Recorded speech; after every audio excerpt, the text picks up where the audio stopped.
Hey guys, today I'm going to be filming a video all about the Curly Girl method, particularly focusing on tips for beginners. For those of you who have just discovered the Curly Girl method and want to know sort of some steps you should be taking, maybe you don't know which products to use or how you should approach it. And a lot of the time I hear in sort of day-to-day life that people know they have curly hair or wavy hair and they think it could be curly, but they don't really know how to style it or how to treat it. And I feel like a lot of people who have naturally curly or wavy hair tend to not want to wear it that way every day because they think it's like high maintenance or they don't know how to deal with frizz, when in reality, once you get the basics down, it's really easy to sort of care for and wear your hair natural. So one of the first things that I did when I first started the Curly Girl method was have a big chop, and I already had a very short bob when I first started the Curly Girl method, so it wasn't like I was dramatically having inches and inches chopped off, although I do know some people who would recommend doing that. I would say if you're not willing to sort of have a lot of length taken off, have a good trim up, and I'm talking like a couple of inches just off the bottoms to really help your curls bounce back. Try and insert a couple of pictures of before a haircut and after a haircut, and you'll see that it makes such a big difference for curly hair.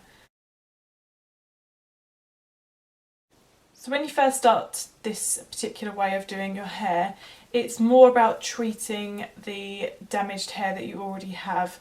So obviously having a little bit of the lengths trimmed off, that will really help, but then it's about treating the hair that you have and trying to get it into the most healthy condition possible until obviously your hair grows out.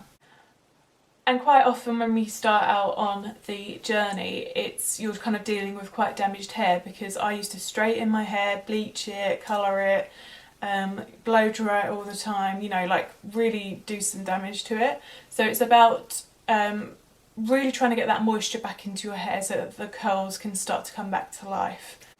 So of course one of the best ways to treat damaged hair is by deep conditioning and using lots of nourishing treatments for the hair. I know when I first started I would deep condition every single time I washed my hair. So I would shampoo and then I would put a deep conditioner on and leave it for like hours, and then obviously rinse it out and go ahead with your new Curly Girl routine. But I would also do really intense scalp treatments with oil. Righteous Roots has an amazing hair oil, specifically for curly hair really, and I would literally take loads and loads of oil and like massage it into the scalp. I would even put it all the way through the lengths of my hair and then put it in a bun and just let the oils really work their magic. I don't tend to use deep treatments anymore. I don't really have the time, and I feel like my hair's in a really good condition even though I have had highlights in it. But when you are first giving this a go, I would really recommend doing as many deep conditioning treatments as you can, and also rice water rinses are amazing, literally amazing. If you've never heard of rice water rinsing, then definitely look it up after you've watched this video.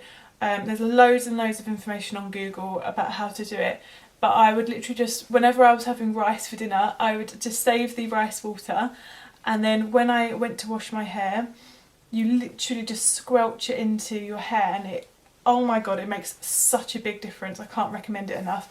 I should probably do one of those soon as well, because it just brings so much vitality back to your hair. So you might be thinking, okay, so what products do I actually need to get started with the Curly Girl method? And I would highly recommend having a co-wash to begin with. So not using a shampoo, but using a co-wash, which is basically a mix between shampoo and conditioner. My absolute favourite all-time co-wash is the As I Am coconut one. You can get it on Amazon and a few other places online. I'll try and link it below. But this just means that you can get a really, really lovely wash, but it's not going to strip your hair of any moisture that it really, really needs at the start. You have to trust me on this one. Your hair will not get greasy if you use a co-wash, I promise. So then of course once you've co-washed, I would recommend you get a deep conditioner. There are so many on the market that are really cheap. I think Garnier do a really affordable one, and then you've obviously got Cantu, Maui Moisture, Shea Moisture. Again, I'll try and link a few in the description box for you. And then the last two products I would highly recommend that you give a go is a curling cream and a curling gel. So all in all, you need 4 products to get started, I would say. I've already got quite a few other curly girl videos up on my channel, including a styling routine, how I go from wet to dry hair, how I diffuse my hair. So I'll obviously link those all for you down below and you can check those out if you want to. But I really hope these tips helped you get started on your journey. Oh, another tip I would definitely say to do is to take progress pictures. I would literally take pictures every single day when I started the Curly Girl method, because you could literally see such a big difference day to day. And when you're obviously doing it in the moment in real life, you don't really notice much of a difference, but then when you look back at how far you've come, it will definitely keep you on track. So if you'd like to see more videos like this from me, then please do subscribe to my channel. I hope you're all doing really well. Take care and I'll see you in my next one. Bye.